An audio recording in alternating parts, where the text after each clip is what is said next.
Sayali fashion designer channel आणि मी आहे सायली। तर तुम्हा सर्वांचं आपल्या आजच्या नवीन अशा छानशा व्हिडिओमध्ये मी मनापासून खूप खूप स्वागत करते। तर कसे आहात तुम्ही? नक्कीच मस्त आणि मजेत असणार आहात आणि आपल्या आजच्या छानशा व्हिडिओला सुरुवात करूया। सो बघा, मग आज मी तुमच्यासोबत खरं तर खूप सुंदर अशी बाही डिझाइन शेअर करणार आहे। बऱ्याचदा आपल्याला साडीनुसार किंवा ब्लाऊजनुसार बाही डिझाइन कशी बनवावी हे सुचत नाही आणि बाही डिझाइन बनवायचं म्हटलं की कस्टमरला सुद्धा प्रश्न पडतो की खरंच ह्या ब्लाऊजला बाही जर डिझाईनची बनवली तर ब्लाऊज छान दिसेल का? सो आजची जी काही बाही डिझाइन आहे खरं तर ती खूप सुंदर आहे आणि नक्कीच या बाही डिझाइनमुळे आपल्या साडीला आणि ब्लाऊजला खूप सुंदर असं लुक येईल। आणि सगळ्यात इम्पॉर्टंट म्हणजे मी तुम्हाला या बाही डिझाइनची कटिंग आणि स्टिचिंग दोन्ही पण अतिशय सावकाश स्टेप बाय स्टेप आणि खूप काही महत्त्वाच्या टिप्स अँड ट्रिक्स आहेत सांगणार आहे, जेणेकरून तुम्हाला आपला आजचा हा व्हिडिओ बघून अशी छानशी ट्रेंडिंग बाही डिझाइन सहज बनवता येईल। सो चला मग आता वेळ न घालवता आपण आपल्या आजच्या छानशा व्हिडिओला सुरुवात करूयात आणि हा व्हिडिओ तुम्ही स्किप न करता पूर्ण नक्की बघा, जेणेकरून हा व्हिडिओ बघून अशी छानशी बाही डिझाइन तुम्हाला सहजच बनवता येईल। ठीक आहे, तर हे बघा, इथे तुम्ही बघू शकता की ही आहे बाही। ऍक्च्युली आपण इथे अस्तर आणि मेन फॅब्रिक असं दोन्ही बाहींची कटिंग करून घेतलेली आहे आणि आता आपण यावर खूप सुंदर अशी बाहीची डिझाइन बनवणार आहोत। सो त्याआधी मी तुम्हाला या बाहीचं मेजरमेंट सांगते, जेणेकरून तुम्हाला तुमच्या मापानुसार ह्या डिझाइनसाठी सहजच मार्किंग कटिंग स्टिचिंग करता यावी यासाठी। तर ही जी काही बाही आहे तर ह्या बाहीची जी काही घडी आहे तर ऍक्च्युली ती आहे 8 आणि आपण इथे 1 इंच कमी होतं तर ते रेडी झालेलं आहे 7 इंचाचं। 2.5 इंच कॅप हाईट घेतलेली आहे। एवढंच नाही तर याची जी काही बाही लांबी होती त्यामध्ये आपण अर्धा इंच एक्स्ट्राचं मार्जिन सुद्धा इथे ऍड केलेलं आहे। हे पॉइंट इथे खूप इम्पॉर्टंट आहे। सो आता आपण बाहीची डिझाईनसाठी मार्किंगला सुरुवात करूया। तर बघा, मग खालच्या साईडनी 1.25 ते 1.5 इंचाला मार्किंग करायची आहे। जर बाही तुमची लांबी अजून कमी असेल तर तुम्ही कमी मार्किंग केली तरी सुद्धा चालेल। ठीक आहे, सो इथे मी 1.5 इंचाला मार्किंग करून घेते आणि त्यानंतर आपल्याला इथून ह्या पद्धतीने बघा गोलाकार शेप ड्रॉ करून घ्यायचा आहे इथपर्यंत, असं व्यवस्थित तो मॅच झाला पाहिजे। ठीक आहे, आता हे झाल्यानंतर आपल्याला इथे वरच्या साईडने कुठली पण एखादी गोलाकार वस्तू तुम्ही इथे यूज करू शकतात। बांगडी घेऊ शकतात, छोटीशी वाटी घेऊ शकतात, एखाद्या छोट्या डब्याचं झाकण वगैरे काहीही। तर इथे मी वाटी घेतलेली आहे आणि वाटीच्या सहाय्याने ह्या पद्धतीने गोलाकार शेप मी इथे ड्रॉ करून घेतलेला आहे। ठीक आहे, वेगळी युनिक अशी आपली खरं तर ही बाही डिझाइन आहे। सो नक्कीच छान ब्लाऊजला लुक येणार आहे। सो शेवटपर्यंत व्हिडिओ नक्की बघा, जेणेकरून तुम्हाला सुद्धा नवीनच पद्धतीची ट्रेंडिंग अशी मस्त डिझायनर लुक येणारी किंवा पार्टीवेअर लुक येणार असं म्हटलं तरी सुद्धा चालेल, त्यानुसार बाही डिझाइन सहज बनवते। ठीक आहे, सो आता ही मार्किंग करून घेतलेली आहे आणि त्यानंतर आता आपण ही कटिंग करून घेऊयात। तर बघा, कटिंग करताना काय करायचं आहे, जो काही आपला फक्त खालचा शेप आहे ना कर्व वाला, तर तोच इथे आपल्याला फक्त कट करायची आहे। म्हणजे जी काही बॉर्डरची साईड आहे ना बघा ही, ते इथून फक्त कट करायचं आहे, वरच्या साईडचं लगेच कट करायचं नाहीये। तर ते पुढे कसं स्टिच करायचं तर हे मी तुम्हाला पुढे सांगेलच। ठीक आहे, सो बघा आपण हे कट करून घेतलेलं आहे आणि आता आपण सगळ्यात आधी अस्तर आणि मेन फॅब्रिकची बाही एकमेकाला इथे जोडून घेऊयात। सो बघा, मग सगळ्यात आधी आता ब्लाऊजची बाही सरळ ठेवायची, त्यावर आपण कटिंग केलेली अस्तरची बाही ठेवलेली आहे आणि खालच्या साईडने आता आपण साधारणतः 1/2 इंच एवढं मार्जिन ठेवून एक टीप मारून घेऊयात। तर बघा, व्यवस्थित एकसारखं पकडायचं आहे। खरं तर इथपर्यंत आलं की इथून पुन्हा व्यवस्थित फिरवून घ्यायचं आहे। आपले कानेकोपरे चेंज होणार नाही, बाहीचा शेप बदलणार नाही याची आपल्याला काळजी घ्यायची आणि खरं तर अतिशय सावकाशपणे इथे मी टीप मारून घेतलेली आहे। यानंतर काय करायचं आहे, जे काही एक्स्ट्राचं फॅब्रिक आहे मेन फॅब्रिक म्हणजे ब्लाऊज पीसचा कपडा खालच्या साईडचा, तर तो इथे आपल्याला ह्या पद्धतीने कट करायचा आहे आणि यानंतर आपल्याला हे द्यायचे आहे ह्या शेपला छोटे छोटे कट्स, जेणेकरून ज्यावेळेस आपण ही बाही सरळ करू तर ती प्रॉपर फिनिशिंग सहित सरळ व्हावी, त्यासाठी ही स्टेप खूपच इम्पॉर्टंट आहे। सो बघा, मी छोटे छोटे कट्स मारलेले आहेत आणि ही बाही इथे सरळ करून घेतली।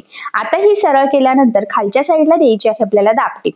तर बघा, मग इथे दापटीप देताना काळजी घ्यायची आहे की आपला जो काही आतला अस्तरचा कपडा आहे तर तो वरती दिसणार नाही, जेणेकरून आपली बाहीची फिनिशिंग बिघडायला नको। सो फिनिशिंग साठीच्या मी ज्या काही टिप्स अँड ट्रिक्स सांगत आहे तर त्या तुम्ही आवर्जून फॉलो करायच्या आहेत। आणि खरं तर इथे तुमच्या लक्षात येईल की किती सुंदर प्रॉपर फिनिशिंग सहित आपला हा खालचा शेप रेडी झालेला आहे। ठीक आहे, सो यानंतर आता आपल्याला काय करायचं आहे की आपली जी काही अस्तरची बाही आणि मेन फॅब्रिक आहे ती बाही तर एकमेकाला कडेकडेने जोडून घ्यायचं आहे। आता लक्षात राहू द्या, हे जोडताना जेवढं शक्य आहे तेवढं कमीत कमी मार्जिन इथे आपल्याला पकडायचं आहे, कारण हे मार्जिन आपण कुठेही कॅल्क्युलेट केलेलं नसतं कटिंग करताना.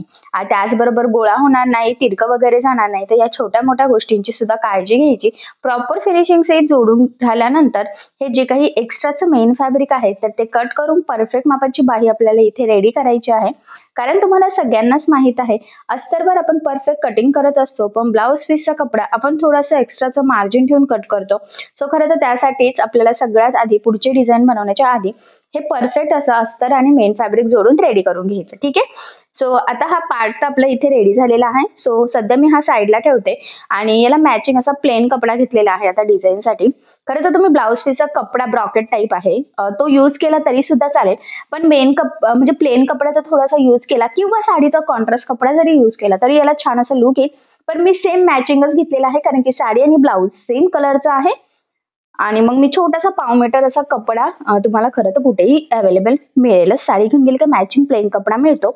सो तो घेतलेला आहे आणि साधारणतः 1 इंचाची पट्टी आपल्याला इथे तयार करायची आहे. सो त्या हिशोबाने मी इथे टीप मारून घेतलेली आहे. तर बघा आता उलट फोल्ड केलं होतं कारण ही पट्टी आपल्याला खरं तर सरळ करायची आहे आणि कट न करता मी डायरेक्ट टीप मारली. सो टीप मारल्यानंतर कडेचं जे काही एक्स्ट्राचं फॅब्रिक आहे सो ते डायरेक्ट कट करते. तुम्हाला जर वाटत असेल तर तुम्ही आधीच पट्टी तयार करून मग टीप मारू शकता. सो जसं तुम्हाला इझी वाटेल त्या पद्धतीने तुम्ही ते करू शकतात. आणि स्क्रूड्रायव्हरच्या सहाय्याने ही पट्टी सरळ करून घेते कारण की ही पट्टी आपल्याला प्रॉपर फिनिशिंग सहित रेडी होणं जास्त गरजेचं आहे. सो त्यासाठी सुई धाग्याने पण तुम्ही सरळ करू शकतात. यापेक्षा एखादी मोठी शार्प गोष्ट असेल त्यानेही तुम्ही ही पट्टी सरळ करू शकतात. सो तुम्हाला ज्याने सोपं वाटेल तसं तुम्ही करू शकता. त्यानंतर व्यवस्थित प्रेस करायची आहे ही पट्टी सरळ अशी चपटी म्हणजे व्यवस्थित सेट करायची आहे. इस्त्रीने प्रेस केली तरी सुद्धा चालेल, काही प्रॉब्लेम नाही. बट मी डायरेक्ट असं व्यवस्थित हाताने इथे प्रेस करून घेते. कडेचे एक्स्ट्राचं कट वगैरे करून छान केलेलं आहे. आणि आता आपल्याला इथे एकदम छोट्या छोट्या प्लेट्स टाकून खरं तर ही छान फ्रीलवाली पट्टी रेडी करायची आहे बघा. सो मग व्यवस्थित सुरुवात करायची आहे. महत्वाचं म्हणजे एकसारखी फ्रीली प्लेट्स आपल्या एकसारख्या येतील, त्यातला डिस्टन्स कमी जास्त व्हायला नको. सो या छोट्या मोठ्या गोष्टींची आपल्याला काळजी घ्यायची आहे जेणेकरून आपली डिझाईन छान प्रॉपर फिनिशिंग सहित व्हावी. त्यासाठी ही स्टेप खरं तर खूप इम्पॉर्टंट आहे. आणि खरं तर इथे तुमच्या लक्षात येईल की मी एकदम छोट्या छोट्या प्लेट्स इथे टाकत आहेत, खूप मोठ्या मोठ्या टाकत नाहीये कारण की आपल्याला ही जी काही फ्रील आहे ना ही अगदी नाजूकशी छोटीशी रेडी करायची आहे. खरं तर ह्या डिझाईनला छोटीशी छान दिसणार आहे. तुम्ही यापेक्षा थोडीशी मोठी घेतली तरी ठीक आहे. तुम्हाला जर एकदम छोट्या छोट्या प्लेट्स टाकता येत नसेल तर किंचितशी मोठी घेऊ शकतात. पण माझं म्हणणं आहे खूप मोठी घेऊ नका, नाही तर डिझाईनला अजिबात लुक येत नाही. आणि आपल्याला ही फ्रीलवाली पट्टी ना सरळच करून घ्यावी लागते कारण की ती आपल्याला प्रॉपर दोन्ही साईडनी फिनिशिंग सहित असणं गरजेचं आहे. जर आपण बाहीला खालच्या साईडला डायरेक्ट लावत असतो तर अशा वेळेस आपण डायरेक्ट पट्टी उलटी न करता पटपट प्लेस टाकला तरी सुद्धा चालतं. फिनिशिंग मध्ये तेवढा काही फरक पडत नाही. पण इथे काय आपल्याला ही पट्टी फ्रील सहित प्रॉपर फिनिशिंग सहित दोन्ही साईडनी रेडी होणं तितकंच गरजेचं आहे. सो बघा मग ह्या पद्धतीने फायनली आपण ही मस्त अशा प्लेट्स टाकून ही फ्रील इथे रेडी करून घेतलेली आहे. ठीक आहे. सो आता काय करायचं आहे, याला आपल्याला एक लेस यूज करायची आहे. सो तुम्ही तुमच्या आवडीनुसार कुठलीही लेस इथे यूज करू शकता. मी छान छोटीशी गोल्डन लेस यूज करणार आहे जेणेकरून आपल्या ह्या बाही डिझाईनला अजून सुंदर असं लुक येईल आणि नक्कीच आपली जी काही ब्लाऊज आहे तो छान असा दिसावा यासाठी. So let start. आता आपण इथे मी म्हटल्याप्रमाणे एक लेस लावून घेऊयात. तर सगळ्यात आधी खालच्या साईडला जी आपली बॉर्डर आहे ना तर तिथे आपल्याला ही लेस लावायची आहे. तुमच्या लक्षात येईल छान छोटीशी नाच गोल्डन लेस मी इथे घेतलेली आहे. तुम्ही तुमच्या आवडीनुसार किंवा तुमच्या कस्टमरच्या चॉईसनुसार इथे लेस यूज करू शकता. पण माझं म्हणणं आहे की ह्या डिझाईनसाठी छोटीशी लेसच छान दिसणार आहे. त्याचबरोबर मध्ये जो काही कानाकोपरा आहे तर तिथे आपल्याला लेस व्यवस्थित एकावर एक फोल्ड करून लावायची आहे जेणेकरून आपला शेप व्यवस्थित राहील. बऱ्याचदा काय होतं की असा शेप आपला छान येतो म्हणजे बाही डिझाईन असो किंवा ब्लाऊज डिझाईन असो, पण लेस प्रॉपर न लागली गेल्यामुळे फिनिशिंग बिघडते, आकार चुकतो, तो छान दिसत नाही. सो त्यासाठी अगदी काळजीपूर्वक आपल्याला लेस लावून घ्यायची. आणि महत्वाचं म्हणजे लेसच्या दुसऱ्या साईडने सुद्धा टीप टाकून घ्यायचे. हा पॉईंट सुद्धा इथे खूप इम्पॉर्टंट आहे. सो त्याचे 2-3 फायदे आहे. महत्वाचं म्हणजे लेस पॅक लागली जाती, ती अजिबात वरती तरंगत नाही आणि सगळ्यात इम्पॉर्टंट म्हणजे फिनिशिंग खूप सुंदर येते. आता त्यानंतर आपल्याला ही जी काही छोटीशी फ्रील आपण रेडी करून घेतलेली आहे ना तर याला सुद्धा एक लेस लावायची आहे. तर मी सेम लेस इथे यूज करते आणि ती आपल्याला बरोबर बॉर्डरवर लावायची आहे. म्हणजे ज्या साईडने आपण टीप मारून पट्टी सरळ केली होती बरोबर त्या साईडने, जी आपली बंद बाजू आहे असं म्हटलं तरी सुद्धा चालेल. ठीक आहे. आणि महत्वाचा पॉईंट मी आता सांगितला होता की मॅचिंग धागा यूज करायचा, जशी लेस असेल त्या कलरचा. आणि बघा किती छान प्रॉपर फिनिशिंग सहित आपण ही लेस लावलेली आहे. त्यानंतर ही जी काही फ्रिल आहे तर ती आपल्याला जॉईन करायची आहे. तर मग मी इथे जॉईन पण केली आणि सरळ ठेवून एक दाबटीप पण देऊन घेते, जेणेकरून ते प्रॉपर फिनिशिंग सहित जॉईंट व्हावं. त्यासाठी खरं तर ही स्टेप खूप इम्पॉर्टंट आहे. तर लेस आहे सो अगदी काळजीपूर्वक आपल्याला ते जॉईन करून घ्यायचं आहे. तुम्ही आधी जॉईन करून नंतर पण लेस लावू शकता, तुम्हाला जसं इझी वाटेल त्यानुसार. ठीक आहे. सो इथे आपण जॉईन करून घेतलेला आहे आणि छान असं गोलाकार फ्रिल आपल्या इथे रेडी झालेला आहे. सो आता ते बाहीला कसं कुठे लावायचं सो ते मी तुम्हाला सांगते. तर बघा मग जो काही गोलाकार शेप आपण मार्क केला होता ना, तर त्या पद्धतीने आपल्याला इथे हे लावून घ्यायचं आहे. सो इथून आपण स्टार्ट करूयात. फक्त सेंटर पॉईंट व्यवस्थित मॅच करा, नाहीतर मग ते तिरकं दिसायला नको यासाठी. स्टार्टिंगला व्यवस्थित डबल टिप देऊन लॉक करायचं आहे आणि त्यानंतर बघा ह्या पद्धतीने व्यवस्थित अगदी काळजीपूर्वक आपल्याला थोडं थोडं पकडत लावायचं आहे, कारण हे फ्रिल गोलाकार लागलं गेलं पाहिजे. तो काही असा पॅच वगैरे रेडी झालेला नाहीये की जो एकदम परफेक्ट लागला जाईल. ते फ्रिल आहे, टीप मारताना हल्लं की सगळा शेप बिघडणार आहे. सो अगदी काळजीपूर्वक आपल्याला इथे टीप मारून घ्यायची आहे बघा. आणि मी म्हटल्याप्रमाणे इथे मी लॉक सुद्धा करून घेतलेला आहे आणि इथे तुम्ही बघू शकता किती छान प्रॉपर फिनिशिंग सहित आपलं हे छान छोटंसं फ्रिल लागलं गेलेलं आहे, मस्त असं गोलाकार शेप मध्ये.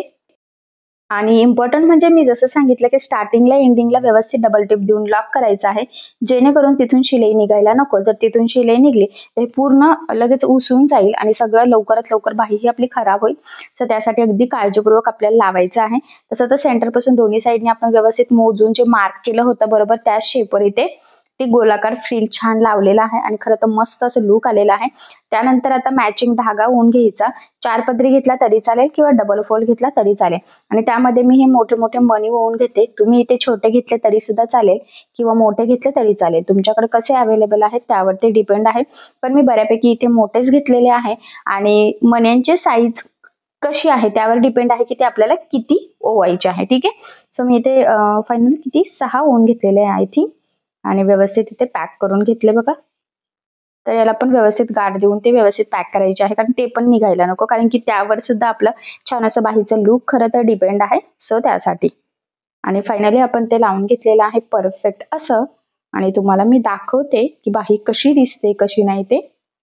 सो बघा किती छान अशी आपली ट्रेंडिंग बाही फायनली इथे रेडी झालेली आहे. सो मी तुम्हाला अगदी जवळून त्याचा लुक दाखवते, म्हणजे तुमच्या लक्षात येईल की बाही किती छान प्रॉपर फिनिशिंग आणि प्रॉपर डिझाईन सहित रेडी झाली. सेंटरला एखादं छोटंसं बटन पॅच लावला तरी चालेल किंवा नाही लावला तरी सुद्धा चालेल. ठीक आहे.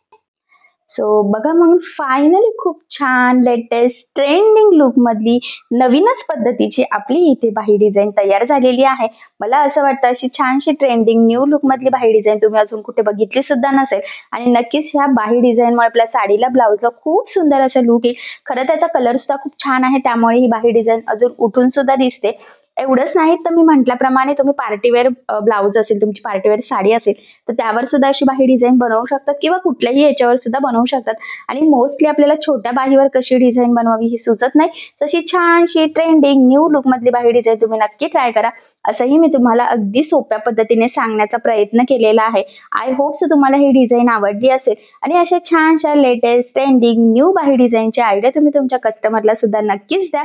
मला असं वाटतंय की तुम्हाला आणि तुमच्या कस्टमरला अशी छानशी डिझाईन नक्कीच आवडेल आणि कस्टमर सुद्धा की म्हणेल की ठीक आहे चला आमच्या साडीला किंवा ब्लाउजला सुद्धा असं डिझाईन बनवून द्या. सो नक्की ट्राय करून बघा तुम्ही, नक्कीच तुमचा ब्लाउज आणि साडी खूप म्हणजे खूप सुंदर दिसेल. ठीक आहे.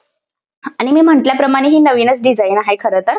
अजून कोणी शिवलेली नसेल तर चला फटाफट अशी मस्त बाही डिझाईन बनवा, जेणेकरून कोणीही विचारेल की वाव किती छान बाही डिझाईन आहे किंवा कुठून शिवून घेतले. आणि आय होप सो तुमचे कस्टमर सुद्धा नक्कीच वाढतील. तर बघा मग फायनली खूप सुंदर अशी डिझाईन आपली तयार झालेली आहे. आणि सगळ्यात इम्पॉर्टंट म्हणजे मी तुम्हाला अतिशय सावकाश स्टेप बाय स्टेप आणि खूप काही महत्त्वाच्या फिनिशिंगच्या टिप्स अँड ट्रिक्स आहेत संपूर्ण कटिंग स्टिचिंग सांगितलेली आहे, जेणेकरून तुम्हाला आपला आजचा हा व्हिडिओ बघून फक्त डिझाईन बनवणंच नाही तर ती प्रॉपर फिनिशिंग सहित सुद्धा कशी बनवावी तर हे देखील सहजच लक्षात यावं यासाठी. त्याचबरोबर अशी डिझाईन तुम्ही नक्की बनवून बघा. नक्कीच ह्या डिझाईनमुळे आपल्या साडीला आणि ब्लाऊजला खूप सुंदर असं लुक येईल आणि आय होप सो तुम्हाला आणि तुमच्या कस्टमरला ही डिझाईन सहजच आवडेल. सो नक्की ट्राय करून बघा आणि जर तुम्हाला यामध्ये काही प्रॉब्लेम येत असेल तर मला कमेंट करून नक्कीच कळवा. मी तुमच्या प्रश्नाचे उत्तर देण्याचा नक्कीच प्रयत्न करेन. ठीक आहे. सो चला मग आता आपण आपला आजचा छानसा व्हिडिओ इथेच थांबूयात आणि तुम्हाला आपला आजचा व्हिडिओ कसा वाटला हे मला कमेंट करून नक्की कळवा. त्याचबरोबर आपला व्हिडिओ आवडला असेल तर व्हिडिओला लाईक करायला विसरू नका आणि असेच नवनवीन छानसे व्हिडिओज बघण्यासाठी आपल्या सायली फॅशन डिझायनर या चॅनलला लाईक करा, शेअर करा आणि सबस्क्राईब करायला विसरू नका. ठीक आहे. सो चला मग भेटूया पुन्हा नवीन अशा छानशा व्हिडिओमध्ये. तोपर्यंत टेक केअर, काळजी घ्या आणि आपला आजचा व्हिडिओ शेवटपर्यंत पूर्ण बघितल्याबद्दल thank you so much. Bye bye.